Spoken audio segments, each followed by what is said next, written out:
Welcome, everyone, to day 8 of the Democrat shutdown. As is our custom now, we'll come out every morning and give you an update on where things stand. I've tried to make this as simple as possible and as digestible as possible. It seems complicated, what's happening in Washington right now. It actually is very simple. Don't let the Democrats distract you and try to convince you of things that are not true. Yesterday, or a couple of days ago, Monday, I laid out 6 simple truths about how the Democrats shut down the government, why they did it, and why it is so important for them to come to their senses and turn the lights on. Yesterday, I went through 5 fast facts for you about the shutdown, and I explained, as everyone now knows, Chuck Schumer's desperate attempts to rehabilitate his own image by shutting down the government. Today, we're going to talk about some of the consequences of that shutdown and what it means to real people around this country, real Americans experiencing the devastating cost of their political antics here. And I'm going to read you some sample quotes and headlines that we just collected yesterday from around the country. Here's a headline from The Hill. GOP leaders point to Capitol Police missed paychecks as shutdown drags on. So today, the U.S. Capitol Police officers are going to come to work to bravely protect U.S. government officials and staff in these dangerous times. They're going to do that without pay. Many Democrats in this chamber, by the way, I want to note, are going to receive paychecks this month, while the men and women of the U.S. Capitol Police who are protecting them will not. Here's another headline from the New York Post. Aviation groups warn a government shutdown will delay aircraft safety inspections, maintenance work on critical equipment. While air traffic controllers are going to continue to serve in their posts, thankfully, critical safety inspections are going to stop, increasing risk for air travelers. That affects everybody. Here's another headline from Georgia, local media in Georgia. Central Georgia food banks prepare for surge of new clients during the government shutdown. It's a sad headline. Remember, Georgia's 2 Democrat senators, Warnock and Ossoff, have now voted 5 times to keep the government closed down. 5 times so far. I suspect they may continue, and they're hurting real people in the state of Georgia. Here's one from New Hampshire local media. National parks caught in the crosshairs of government shutdown. Let me point out that both senators from New Hampshire, Senators Shaheen and Hassan, have repeatedly voted to keep the government closed, and New Hampshire's national park sites closed by extension. How about New Jersey? Here's a headline yesterday. Hospital at-home telehealth programs on hold amid government shutdown. You got 2 Democrat senators in New Jersey, Andy Kim and Cory Booker, and they have repeatedly voted against funding these programs, which New Jerseyans rely upon daily. Here's one from Michigan. Michigan nonprofit leaders said a shutdown would be at best disruptive and at worst potentially devastating for local communities. There are 2 Democrat senators in Michigan, Gary Peters and Alyssa Slotkin, and they have voted now 5 times to enable this devastation upon their communities. One more, I could do this all day. Here's one more from CBS News. Government shutdown fears have Colorado food banks bracing for potential new visitors. You guessed it, 2 Democrat senators from Colorado, Michael Bennet and John Hickenlooper. They keep voting over and over to keep the government closed. Democrats claim they want to negotiate, but that is already happening in a bipartisan, bicameral fashion. And we brought in the chairman of the House Appropriations Committee this morning, Tom Cole, who can talk more about that. But I just want to say this as I yield to Mr. Cole, and then you'll hear from the rest of the leaders, and I'll take some questions. There is one sad and inescapable fact that no one can forget here. This shutdown is nothing more than political cover for Chuck Schumer and the Democrats. They are worried about the Marxist flanked in their Democrat Party. The Marxists are about to elect a mayor in New York City. That's Chuck Schumer's state, and he's terrified that he's going to get a challenge from his far left. I've noted that Chuck Schumer is a very far left politician, but he's not far enough left for the communists, and they're coming for him. And so he has to put up his dukes and show a fight. So they picked a fight on something that's not even related at all to the shutdown and the funding that we should have gotten done by the end of September. We just need a stopgap measure to give us a little more time to get the job of Congress done. They refuse to do it because they're playing politics, and real Americans are paying the price for it. But let me introduce Chairman Cole, and he can tell you about some of these discussions that have been going on. Mr. Cole. Thank you very much, Mr. Speaker. Usually when I follow the Speaker, I usually think I should just say what he said and excuse myself right away. But in this case, it is pretty easy. I mean, we've had a pretty decent year in the House Appropriations Committee. All 12 bills out of committee before September 30th. 3 that we are in negotiations on with the Democrats. Those negotiations have gone very well.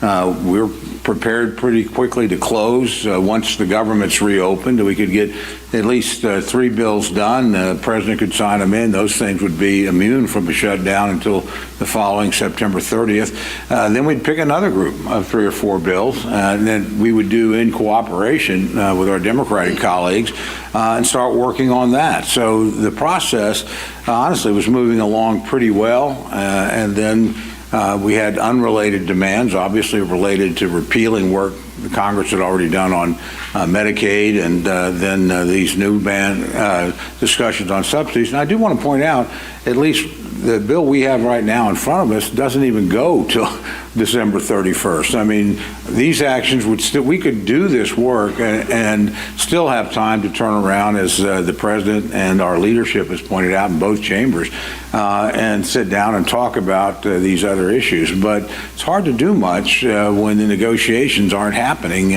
simply because the government is shut down. So again, we're prepared to work. I've got very talented counterparts on the Democratic side.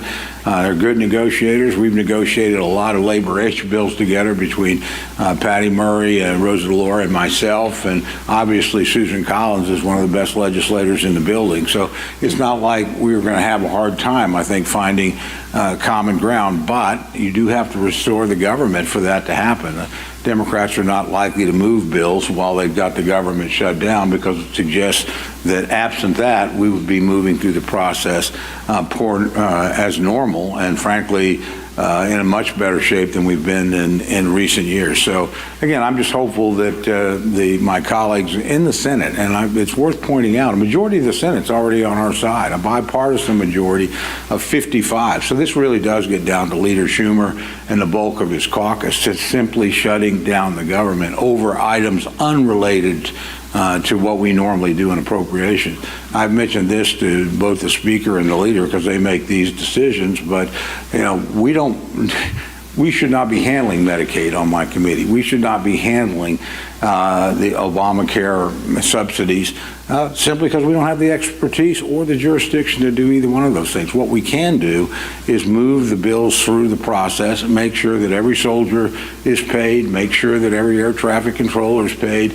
make sure that the American people don't lose any services. So we're prepared to do that. Frankly, I think my Democratic colleagues are prepared to do that once we resolve this shutdown, and that's quite simply in the hands of Leader Schumer and the bulk of his caucus. When they make the mind that they want the government up and running, believe me, we'll move very quickly, and we'll try to move away quickly from a CR status to passing bills individually or in small groups, and get folks up and working again, and get the government restored and continue that process as we're supposed to do. So with that, Mr. Speaker, I'll just yield back. Thank you.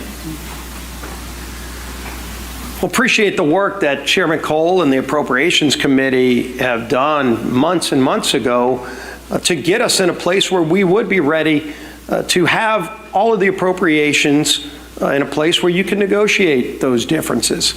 It was Chuck Schumer and Hakeem Jeffries who chose to take their toys and go home, all to appease the most radical elements of the far left, because Chuck Schumer is more concerned about his political job than he is about the jobs of millions of American families. American families' lives are at stake here. Whether or not we're going to be able to pay our troops, whether or not people can get on an airplane and go visit a relative or take a vacation, whatever their plans may have been, are being disrupted. Real lives of real people are being disrupted so that Chuck Schumer can show the far left Marxist in his party that he's having some kind of tantrum and fighting Donald Trump because he's afraid of the far left part of his political base. A lot of people say, what is this really about? And obviously you see Democrats trying to make it about things that have nothing to do with the basic funding of government. The bill that we passed here in this House just a few weeks ago And in fact, a lot of Democrats are having buyer's remorse, but every one of us has a voting card. And weeks ago, Republicans and Democrats in the House had an opportunity to put this voting card in the machine and tell the American people where they stand on a government shutdown. And 99% of House Republicans voted yes to keep the government open while we negotiate our differences, and 99% of Democrats voted no to shut the government down. Some of them are having buyer's remorse, and I don't blame them. They're now realizing the dire consequences that their no vote caused to real families across America. Some of them are begging the Speaker, please bring us back in so they can get another shot at this. But you don't get a do-over. They picked the wrong side. They voted to shut the government down. They failed the test. But the good news is they can get bailed out by the Senate. If they really want to solve these problems, if they really want to make sure our troops get paid, which, by the way, we voted for, they voted against, they can call their 2 Democrat senators who have 5 times voted to shut the government down and say, today's the day you can make amends. Today's the day you can open the government up. We only need 4 more votes. It's not a large number. 4 Democrat senators have come to their senses and said, yes, let's open up the government and not have this charade continue, but it takes 4 more because Chuck Schumer wants to have a tantrum. Well, let me tell you what another senator just said yesterday about why this shutdown is going on. He said, quote, this is a Democrat senator yesterday, the point of this shutdown is not just suffering for suffering's sake, but to make a point. So you even have Democrat senators admitting that they're imposing suffering on the American people, but they just want to make a point? My God. Millions of lives are at stake. They know they're inflicting suffering on the American people so they can make some kind of point. If you want to have a tantrum, this is not the 3rd grade. This is the lives of American people. Real lives are at stake. Real careers and families. Will they be able to pay their house note come the 15th? That's at stake. The safety of our air traffic control system, so that some senator that wants to have a tantrum can make a point? I think the American people are getting sick of this charade that's going on. They know what the Democrats in the House did to shut the government down, but they also know that just 4 senators doing the right thing can turn this around and open the government back up again. And yes, we have big differences on a lot of things that we need to be negotiating on. All those bills that Chairman Cole and his appropriators sent out of committee, you can't have those negotiations while you're in a shutdown. And they know that, but they don't mind inflicting suffering on the American people because they want to make a point. I think the American people are going to start making points. People could pick up the phone and call their Democrat senator. We did a press call yesterday in the states of Georgia and Maryland, where all 4 senators there could literally end this today, but they've all been 5 times voting no on the bill to get the government back open. It was ironic. The Maryland delegation of Democrats held a press conference just days ago talking about how bad a shutdown will be for the state of Maryland. And they're right. The irony is they're the ones who voted to shut it down. Over 150 employees in the state of Maryland alone will be hurt, and their own Democrat delegation is saying how bad it's going to be, yet they're the ones who voted to inflict that, quote, suffering on the people of Maryland. This madness can end. This madness needs to end with sanity finally emerging. Bring some common sense in. And Chuck Schumer, if you can't do the right thing because you're so afraid of your political job, think about the jobs of millions of families out there who don't want to have that suffering inflicted on them. And let 4 other of your Senate Democrat colleagues do the right thing for you. Let's end this. Our whip. Tom Emmer.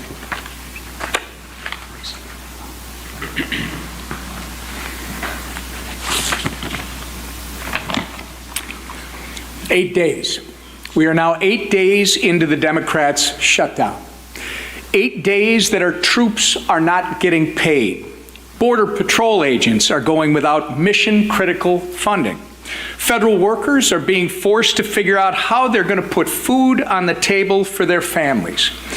all because Democrats would rather hold the American people hostage to appease their radical base than to pass our clean, nonpartisan government funding bill.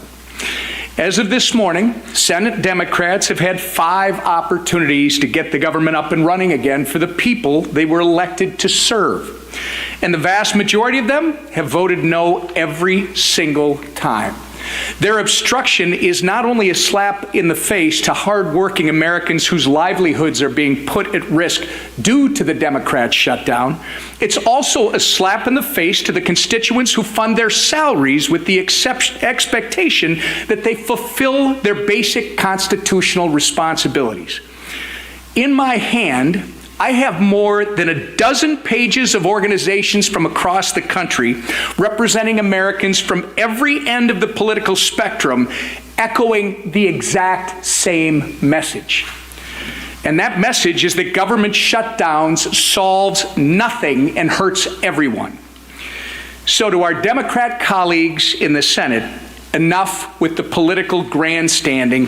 Do the right and responsible thing by passing the House's clean CR immediately. Americans are already hurting. People's jobs are at stake. You can and must end the political games and reopen the government today. And with that, I turn it over to our conference chair, Lisa McClain. Thank you. Good morning, everybody.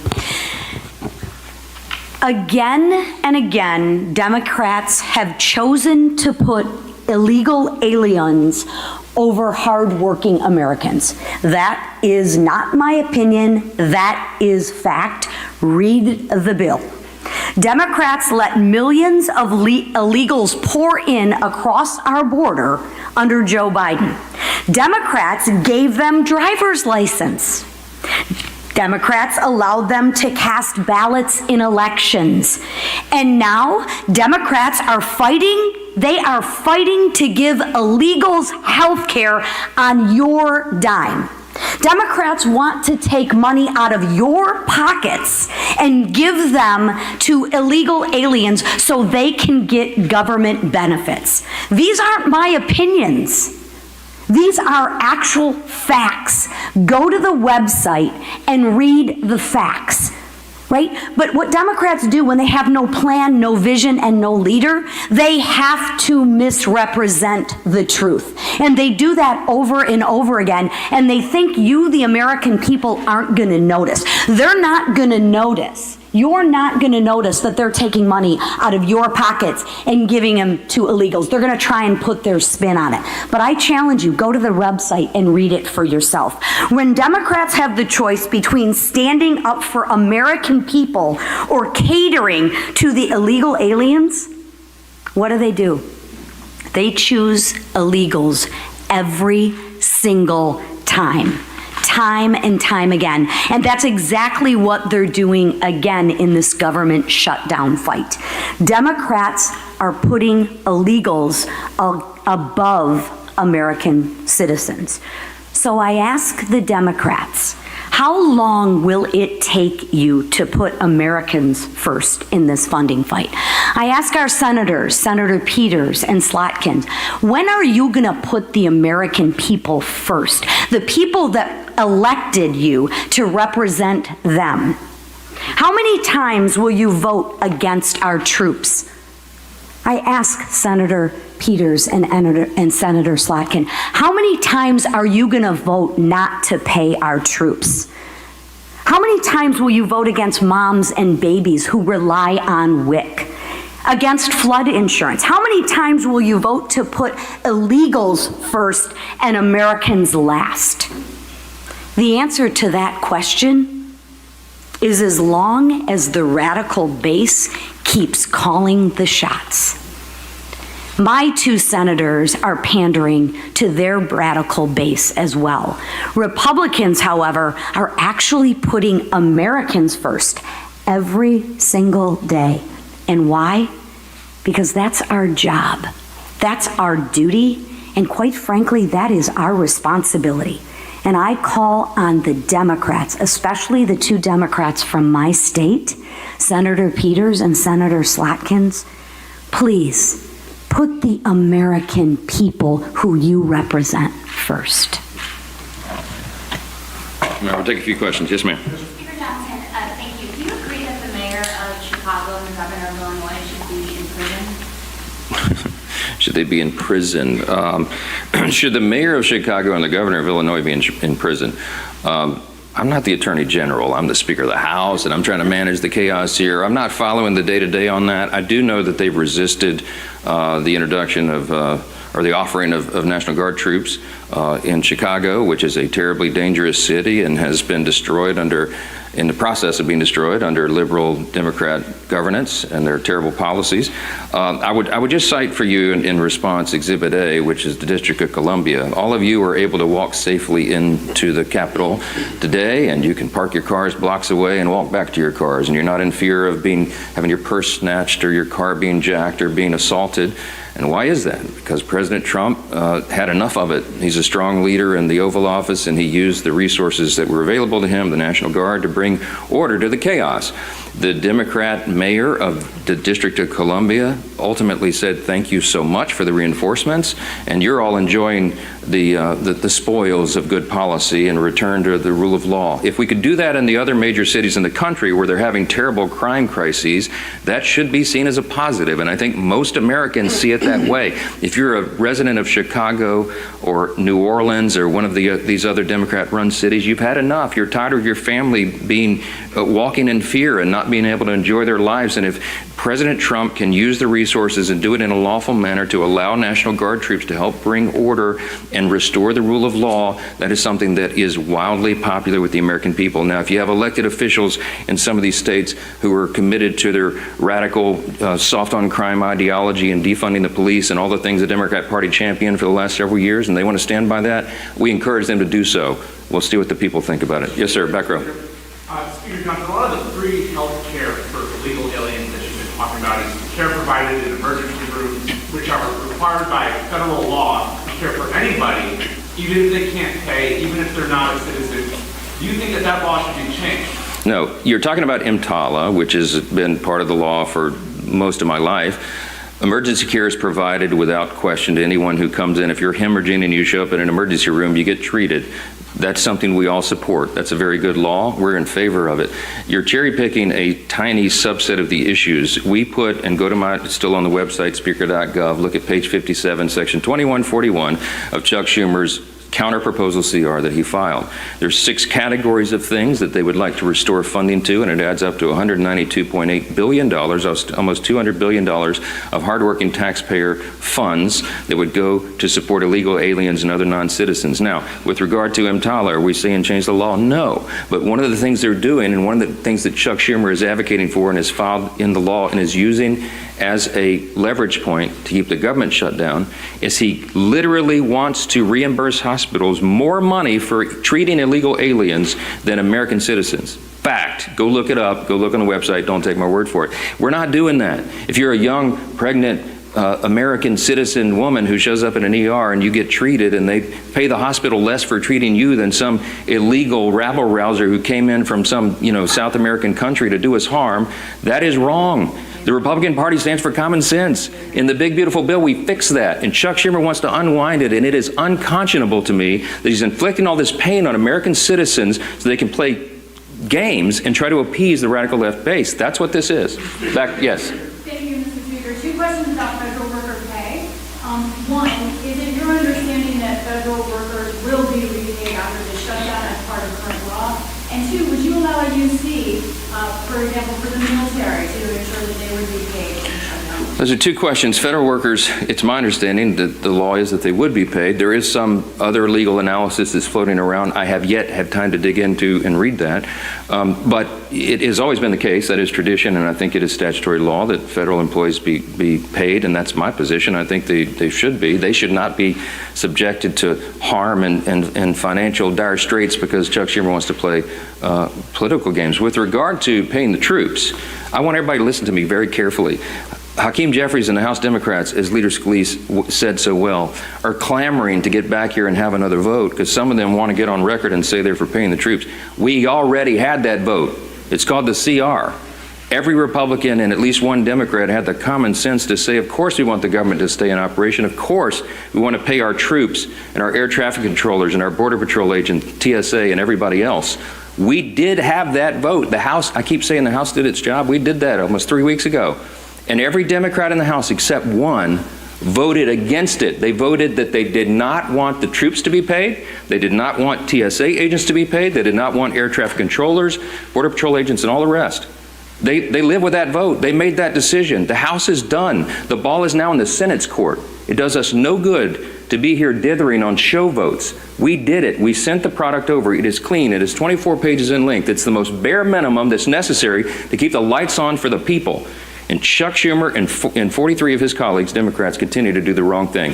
We're not having it. Yes, ma'am. Thank you so much. Democrats continue to allege that the Republican-controlled Senate can change the rules to push through the shutdown impasse. Congresswoman Marjorie Taylor Greene is also now saying the same. Is there any validity to this, and what sort of precedent would that set for a future Democrat control?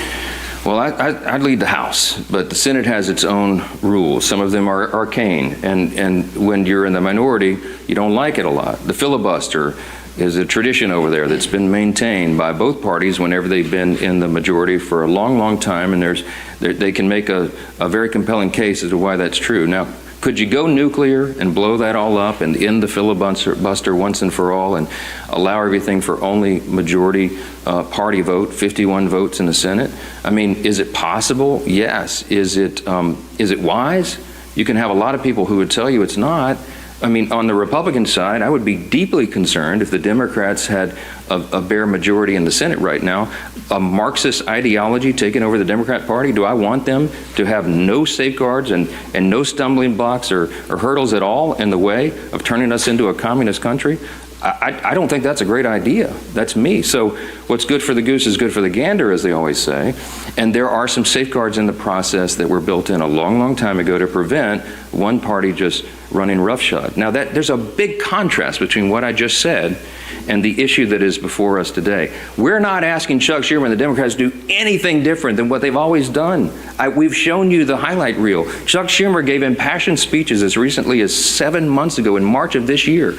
He said, we have to keep the government open. It would be dangerous and harmful to the American people. He said after the vote, he went on CNN and said, I'm proud of that vote. I didn't like it, but we had to do that.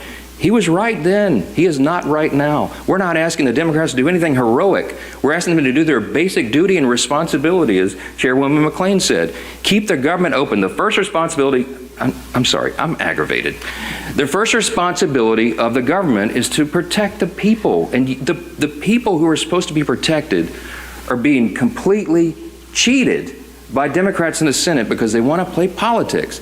They hate Donald Trump. I mean, they have Trump derangement syndrome. It's very real. Listen to their own comments. And they have to show a fight at any cost. When does that cost become too high? In our view, it already has. They have another chance today to reopen the government, and we'll see if they do the right thing. I pray that they do, because real people are being affected by the games here, and they're sick of it. Thanks so much.